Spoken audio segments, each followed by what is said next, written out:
Muito boa tarde a todos. Good afternoon, ladies and gentlemen. We are again in a session of the Permanent Forum on Genocide and Crimes Against Humanity of the University of São Paulo. And tonight we have the presence and participation on the subject of forced transfer of Ukrainian children, a crime against the future. And we have as speakers Kateryna RASHEVSKA. She is the legal expert of the Regional Center for Human Rights in Kyiv and a PhD fellow of the Department of International Law, Educational and Scientific Institute of International Relations of the Taras Shevchenko National University in Kyiv. We also have as speaker Anthony TRIOLO. He is a specialist in international government relations, international development and policy and human rights, rule of law, anti-corruption, and economic development fundraising and external relations, strategic planning, communications, operations, and partnerships at Oxford Executive MBA. We also have the presence of Oskar Slushenko, Minister of the Ukrainian Embassy in Brasilia, and with our thanks, including for the effort you were making, Kateryna and Anthony, of it's such a late time for you in Ukraine, but you agreed kindly to have in a suitable time for the Brazilian listeners to take part. So with our thanks, we have the floor, please. I'm happy to go first. Do we want to share the video first? Is there a video? No. I guess we could do it a little bit later. Okay, so I could start with my presentation. Oscar, should I share or should I do it myself? Yes, please, Anthony. Okay. Yes, I assume. Okay. Well, good afternoon and evening. I would like to thank Professor Casella and Capella for inviting me to speak. And I would also like to thank the University of Sao Paulo. Just to give a little bit of further background, I am both the Senior Transitional Justice Advisor and Government Relations Expert at the Partnership Fund for Resilient Ukraine, and I'm also a member of the Bring Kids Back UA Task Force. Now, just to give you a little bit of background, since 2014, Russia has used a range of strategies to undermine Ukrainian sovereignty, with the forced transfer and deportation of children standing out as one of the most troubling. These actions are carried out under coercive circumstances, masked by misleading narratives to evade responsibility. Today, during my presentation, we'll review these practices, examine Russia's justifications, and discuss the legal violations and actions needed to prevent further transfers and to support these children's safe return and reintegration. Now, let's start by looking at the approach Russia has developed specifically targeting Ukrainian children. It's a multi-layered system that forcibly separates children from their families, cutting off their connections to their identities and cultural roots. Russia is targeting two vulnerable groups of Ukrainian children. First, there are children without parental care, often those in social institutions, especially in places like Crimea. Under the guise of better care, they're relocated to Russia, severing their ties to Ukraine. The second group includes children separated from their families in the chaos of conflict, during evacuations or through filtration camps. Many end up in recreation camps or are taken to Russia without parental consent. In both cases, these children are cut off from their roots, making reunification difficult. This is a coordinated effort to strip them of their Ukrainian identity and culture. Now let's take a look at how organized this whole process is. First, Russian forces handle the transport, often with military escorts, moving children deep into Russian territory where it's hard to trace them. Then there are legal steps, granting Russian nationality, changing birth dates, and fast-tracking citizenship, essentially erasing their Ukrainian identity. And finally, there are administrative hurdles that make family reunification nearly impossible. Parents are often left in the dark about their children's whereabouts or face difficult conditions in Russian-controlled areas just to reach them. This is a systematic approach aimed not only at keeping these children in Russia, but at severing their ties to Ukraine permanently. Now, let's dive into the justifications, or rather the lack of viable ones. Russia claims these transfers are for humanitarian reasons or for the kids' safety. But when we look closer, those arguments just don't add up. If we look at the permanent nature of these transfers, Russia's actions make it clear these aren't temporary humanitarian measures. They're designed to keep Ukrainian children in Russia indefinitely. Kids are taken with no intention of returning them, and reunification with their families is almost impossible due to these bureaucratic hurdles, withheld information, and layers of red tape. To make these separation permanent, Russian authorities go even further. They grant these children Russian nationality, alter their birth dates, and fast-track them into Russian adoptions. Each step erases more of their identity. This isn't about protection or care. It's a calculated effort to sever these children's ties to their families, culture, and homeland for good. International humanitarian law permits child transfers only in urgent situations, such as immediate health or safety needs, and requires them to be temporary with full parental consent. Russia's actions violate these conditions. They are prolonged, often forced, and typically occur without parental consent.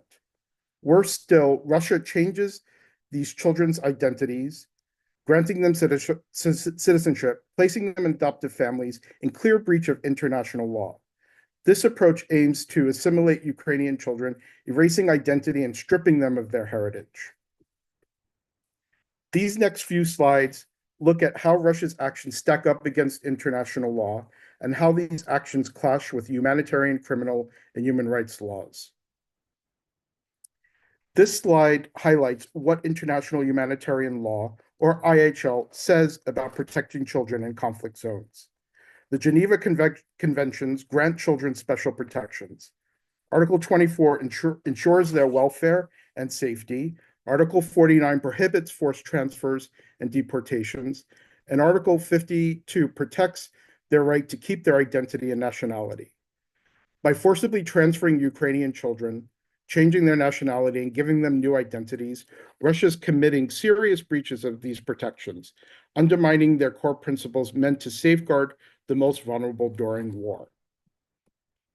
Under international criminal law, Russian actions may qualify as war crimes and crimes against humanity.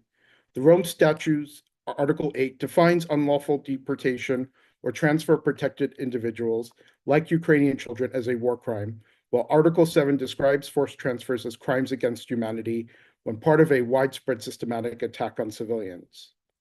The scale and coordination of these acts meet these thresholds, making them severe offenses.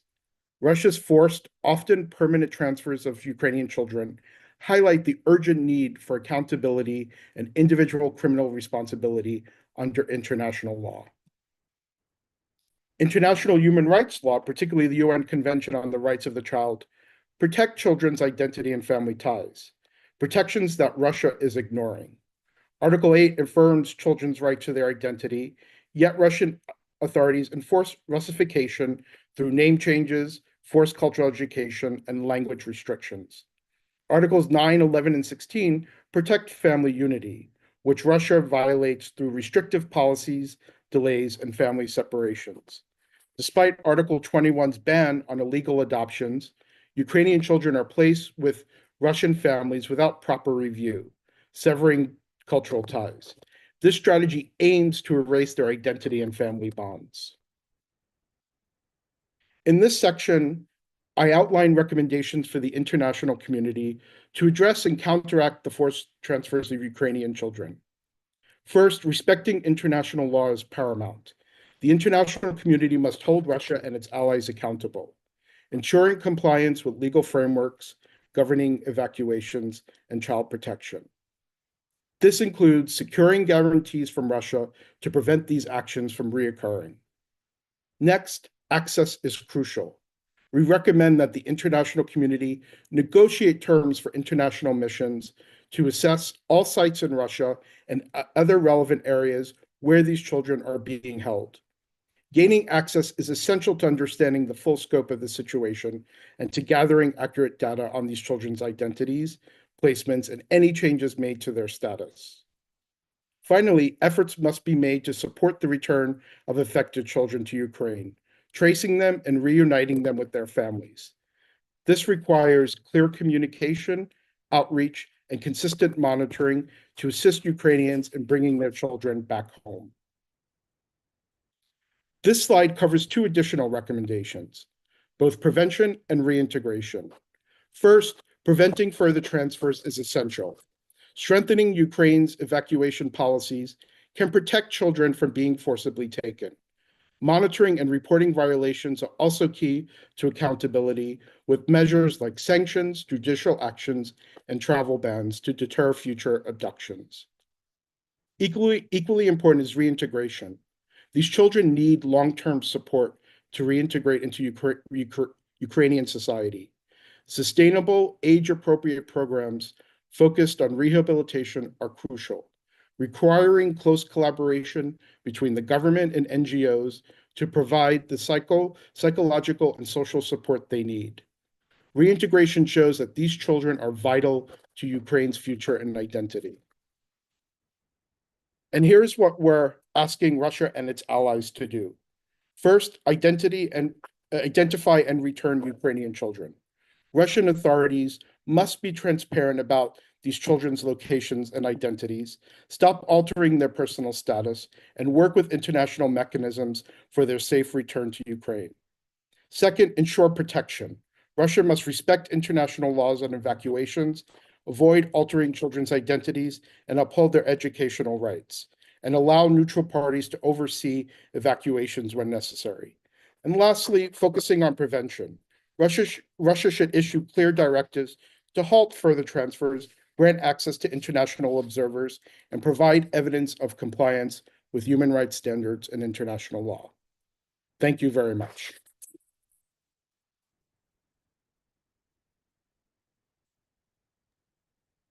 Thank you, Anthony TRIOLO. Now you have the floor.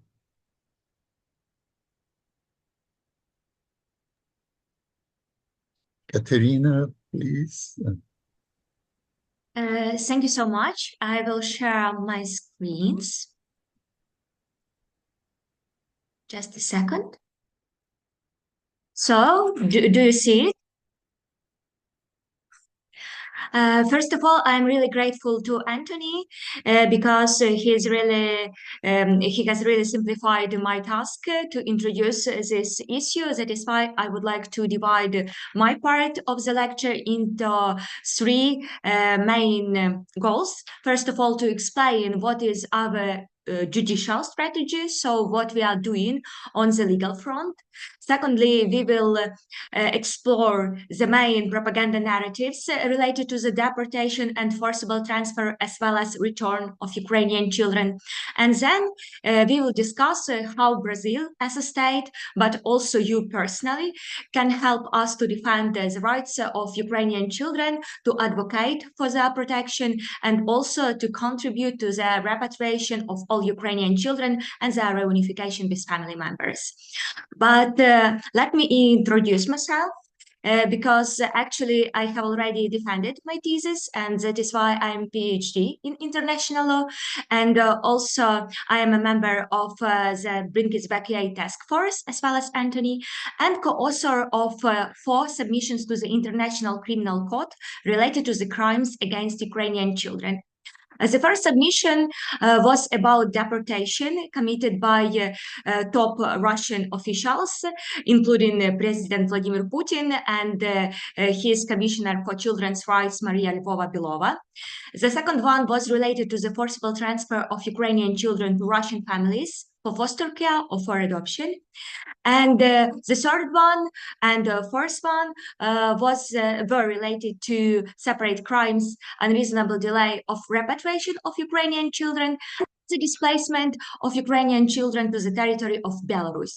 So not only Russia and Russian officials, but also Belarusian officials are committing this war crime.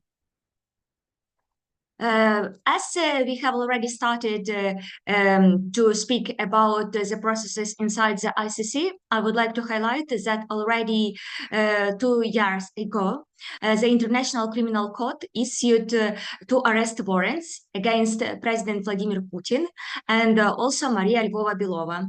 They were suspected of war crime of unlawful deportation and forcible transfer. So it is not something politicized. It is not about politics. It is about verified information. There are reasonable grounds to believe that these 2 persons, by their actions or by their orders, or for example, by signing the peace, as it was in the case of Vladimir Putin, they contributed to the policy of deportation and forcible transfer of Ukrainian children.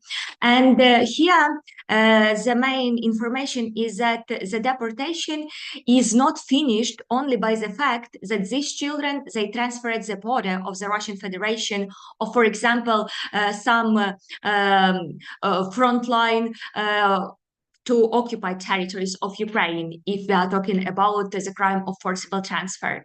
The Russian officials have the intent to keep these children under their control forever. That is why they are changing their personal data.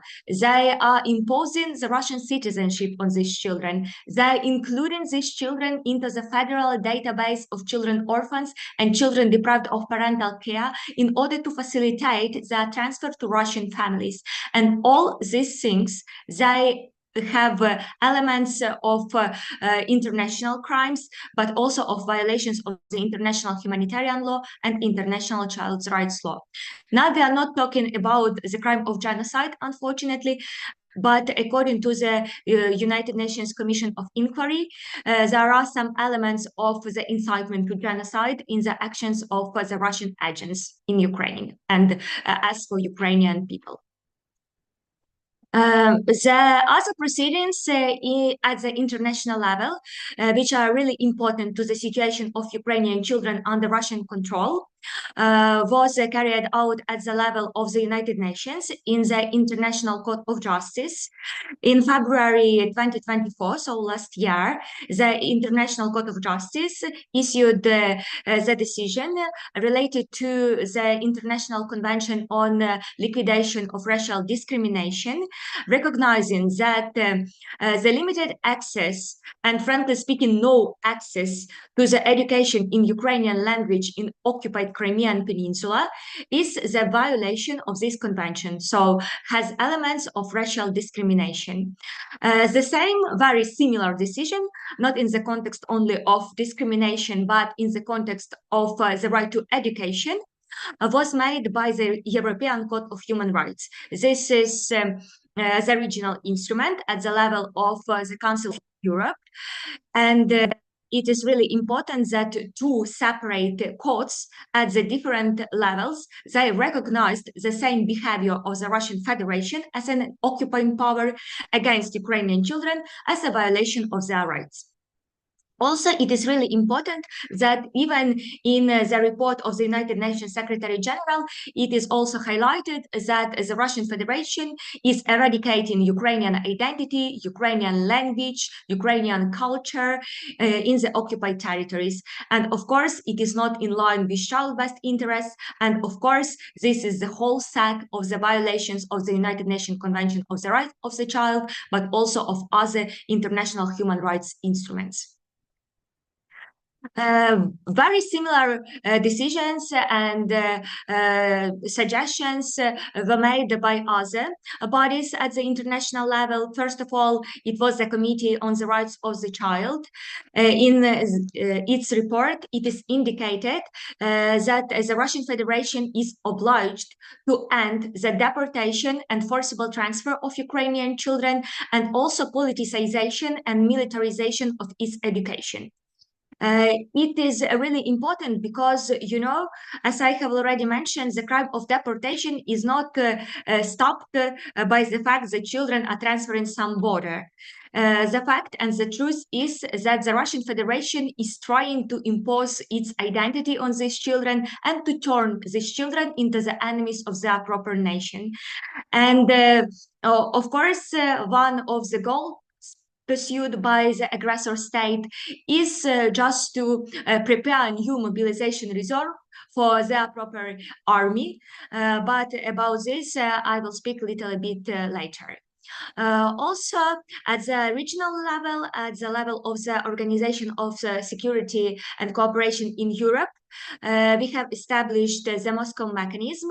This is a specific instrument of international experts, very professional in international humanitarian law and international human rights law. And these experts, they prepared a separate report related to the situation of Ukrainian deported and forcibly transferred children. And in their report, it is indicated that only through the deportation and forcible transfer of Ukrainian children, the Russian Federation is violating their right to identity, to education, to culture, to the freedom against the ill treatment or torture. And that is why the cumulative effect of all these multiple violations reaches the threshold of inhumane treatment.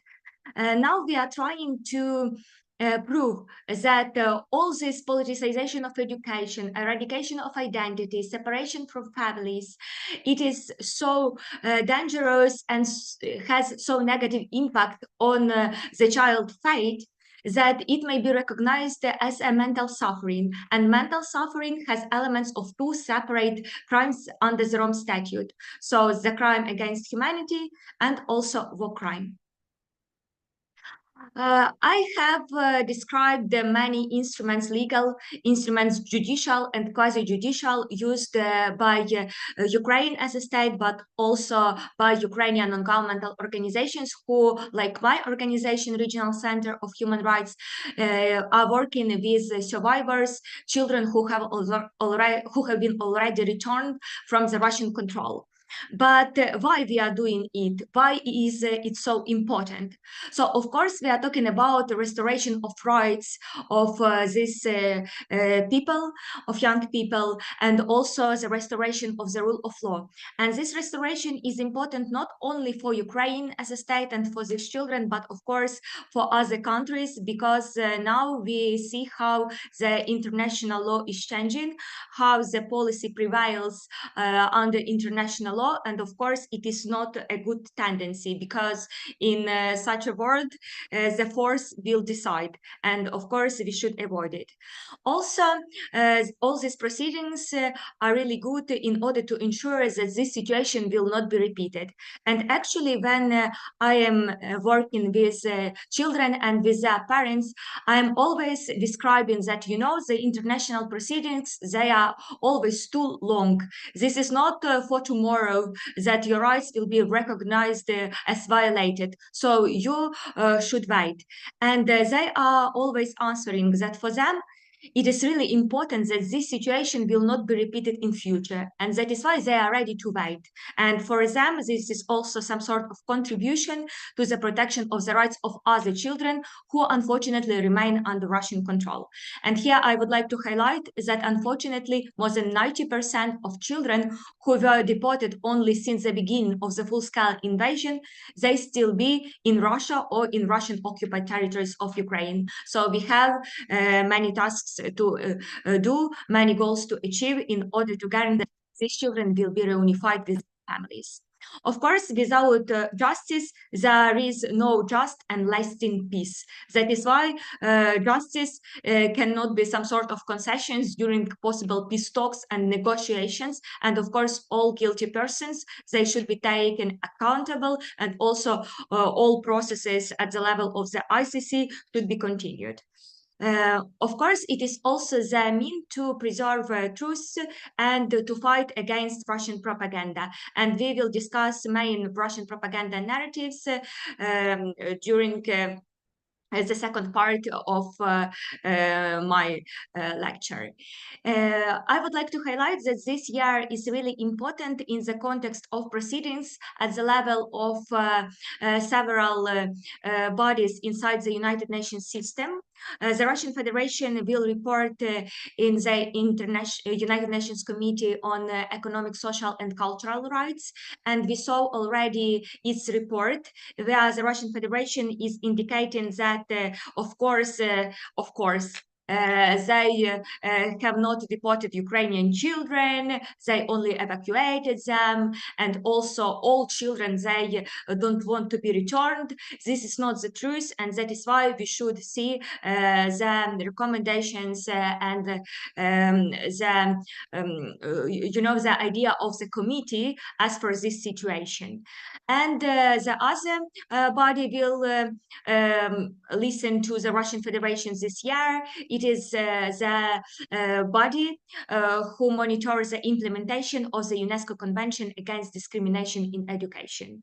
Of course, as I have already mentioned, the limited access to the Ukrainian language in occupied territories may be recognized as this discrimination. As for Russian propaganda narratives. On this screen, you can see Maria Lvova-Belova. This is a child ombudsperson in the Russian Federation. And she is repeating several times during her interviews that the vast majority of Ukrainian children came to Russia with their parents or other relatives. And of course, these children do not want to return to Ukraine. And I should tell that partially this is the truth. And really, there are many children who were deported to the territory of the Russian Federation together with their parents. And in order to prove the crime of deportation, it is not the main element of the crime that children should be unaccompanied or separated from their relatives. Actually, it doesn't matter. We need to prove the forcible character of this transfer, and it may be together with parents or without them. And in my practice, we had already many cases where from besieged cities, as for example, Mariupol or Izum, children were forcibly transferred to other occupied regions of Ukraine together with their legal guardians or their parents. And of course, it may be also recognized as a war crime. And as for the other categories of children, it was already told by Anthony, so I don't want to repeat. You can see it on the screen. But what I would like to highlight that during already 11 years of the occupation, so since the beginning of the occupation of the Crimean Peninsula, the Russian Federation limits access for the independent monitoring missions, as well as for Ukraine, of course, and for other states, to the occupied territories and to the children under its control. That is why, to verify whether children want to return or they do not want to be returned to Ukraine, we just are not able. And that is why this is only the manipulation by the side of Maria Lvova-Belova. On this screen, you can see Mr. Sergei Lavrov. He is a foreign minister of the Russian Federation, and during one of his interviews, he told that the names and coordinates of the children evacuated from Ukraine to Russia from the combat zone are known and are not hidden. So it is not the truth, because in Ukraine, we have a public database, Children of War. So people who are looking for their children can submit their application to the competent body of Ukraine, and other people can verify whether some children are in this database, whether they have some legal guardians or parents who are looking for them. In Russia, we don't have the same mechanism.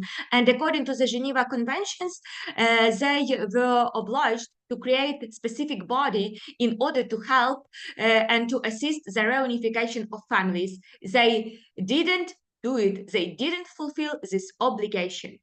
And the fact is also that children who were transferred from Ukraine, who were forcibly displaced from Ukraine to the territory of Russia or to the territory of Belarus or even South Ossetia, this occupied Georgia, they are not permanently in the same place. So they were forcibly transferred somewhere, then they are transferred to other region of the Russian Federation. Then, for example, they are transferred to another region of the Russian Federation to be placed into the Russian family. So this process is ongoing, and that is why the identification of these children is very, very difficult. Ukraine has not received any list with the names of the so-called evacuated children by Russians. So that is why this is not the truth. This is only manipulation and propaganda. On this screen, you can see Kravtsov Sergei. He is the Minister of Education of the Russian Federation, and he told that school children will continue to study the Ukrainian language, following the example of how languages are taught in the national republics, subjects of the Russian Federation. But the fact is that Ukrainian children don't have access to Ukrainian language education. And moreover, the Russian Federation has imposed its own educational system in occupied territories. And of course, it is not in line with its obligations as an occupying power. And that is why it was recognized as a violation of the Convention of Liquidation of Racial Discrimination by the ICJ. The last but not least, you know this person. This is Russian President Vladimir Putin, and he told that educating young people in the spirit of patriotism is extremely important. I will not read this till the end. You can do it by yourself. I would like just told that under the Russian patriotism is hidden the concept of, of this duty to serve into the Russian army. Also is hidden the loyalty to the aggressor state and to the occupying power. Actually, Ukrainian children are re-educated, they are brainwashed, they are militarized, and this process is started since the kindergartens. So we are not talking about only school children. We are talking about very young children who are starting hating their proper nation, so Ukraine.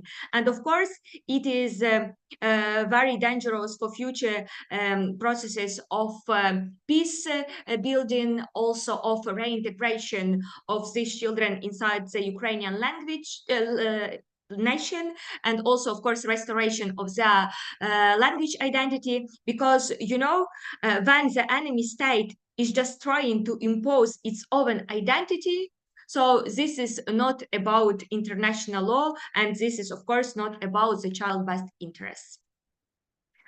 I would like to finish my part of the lecture with practical steps, how we can help to return Ukrainian children, especially when we are talking about the role of Brazil. Brazil is a very big country and also the country who has its own role inside the United Nations at the regional level, and of course in the cooperation with the Russian Federation. We all know about BRICS, and of course the role of Brazil should not be underestimated. For us, it is really important that the international coalition for the return of Ukrainian children will be joined by Brazil, but we also understand that if no, Brazil can play the role of the mediator in the process of repatriation of Ukrainian children, as now it is done by Qatar and by Vatican. Also, of course, for us, it is really important as Brazil is a member of the International Criminal Court.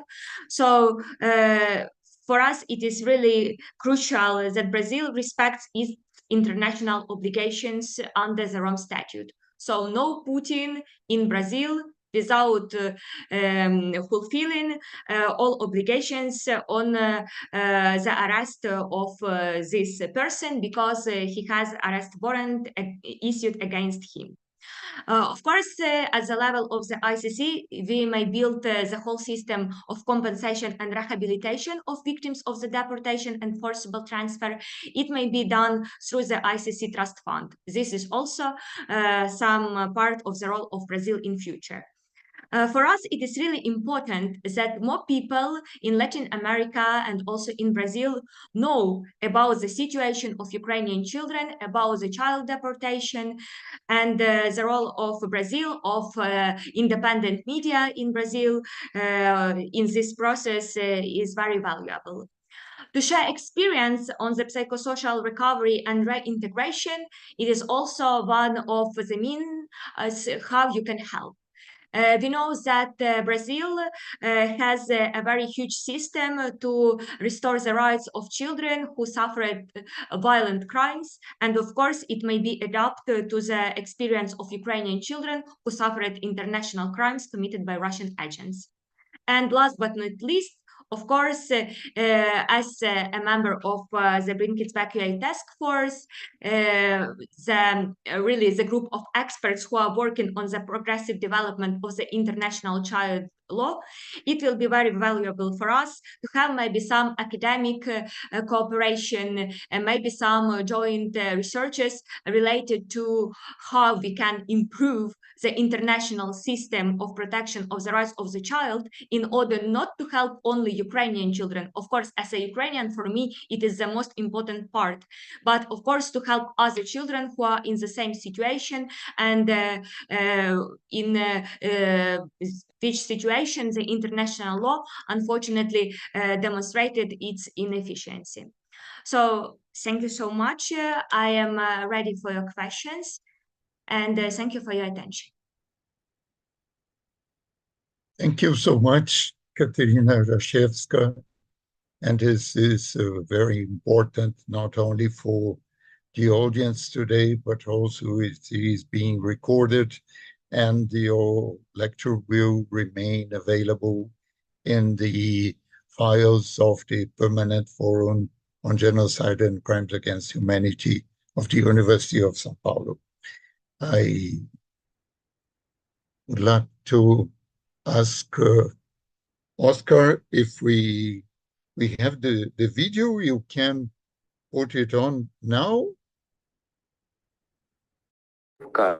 І нас забрали віком від 5 до 17 років. Поселили в якусь школу. Ну, ми не знали, що це таке. І від того ми дізналися, що це сиротинець. І я пробув там півроку. Нас розподілили по групам і почали розводити по класам. Розказали, що да як. На слідуючий день ми вже ходили на уроки. Уроки там були на руському язику. У нас в кімнаті жило 10 чоловік. І воно там кімната, вона вся обдерта, кроваті якісь желізні, сіток якихось. І покриті просто якимись покривалами. Не матрасів, ніде нічого. З їжею там були проблеми. Кожного дня одне й те саме. Перловка, тушонка, там, компот якийсь, не знаю, з чого він зварений, і сухарі якісь. З тих пір, коли я бачу перловку, мене після неї нудить, і я її не їм тепер. Нас вивели на вулицю на 5-10 минут і то гуляли біля воспитателя. Коли я говорив українською, вони казали, щоб я балакав на російській, а я як балакав на українській, так і продовжав балакати на українській. У нас заходів таких, як то типа не було.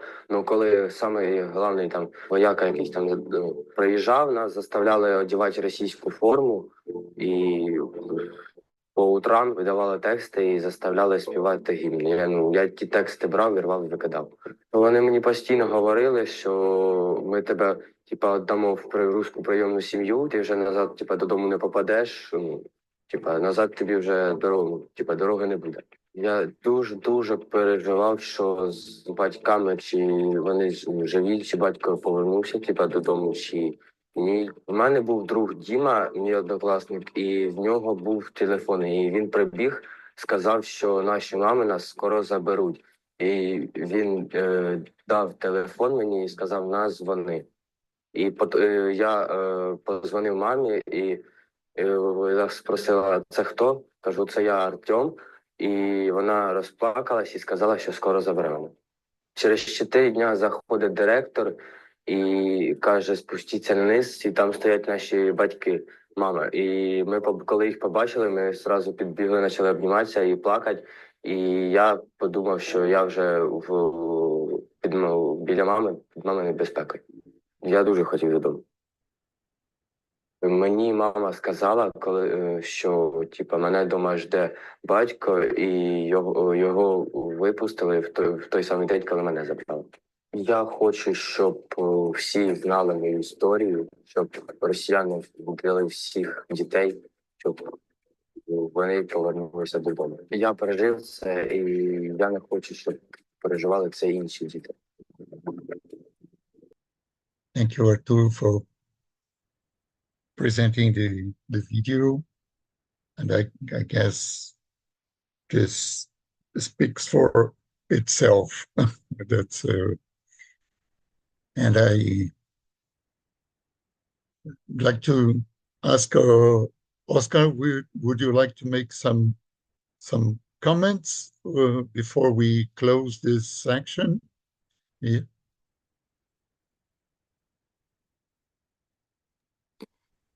Everyone, I'm thankful for University of São Paulo for this opportunity to bring some part of our Ukrainian experience and experience of our children to the attention of audience. And I want to thank as well our experts participate in this lecture. So I'm done, I guess. So thank you so much, Oscar, and also thanks to the Ukrainian embassy in Brasilia for putting us in touch with the experts who gave the lecture today. It is very important that these crimes are known and that we talk about, and the violations against international law, international humanitarian law, and the International Covenant on Civil and Political Rights, and also on the International Convention on the Rights of the Child. So there are several violations that are being carried on, and this should be widely known and more often discussed. Also in Brazil, as was mentioned by Kateryna RASHEVSKA. So I thank you, and I thank my colleague Artur Capella Giannatasio for this lecture on the Permanent Forum on Genocide and Crimes Against Humanity of the University of São Paulo. And thank for the audience. And as I mentioned, this will remain, this has been recorded and will remain available in our database and for further presentations and discussions in the future. So I thank all the present and the audience for today's session, and hope to see you soon in the next lecture in the Permanent Forum on Genocide and Crimes Against Humanity. So, good evening and bye-bye. Ciao, ciao. Добрий ранок.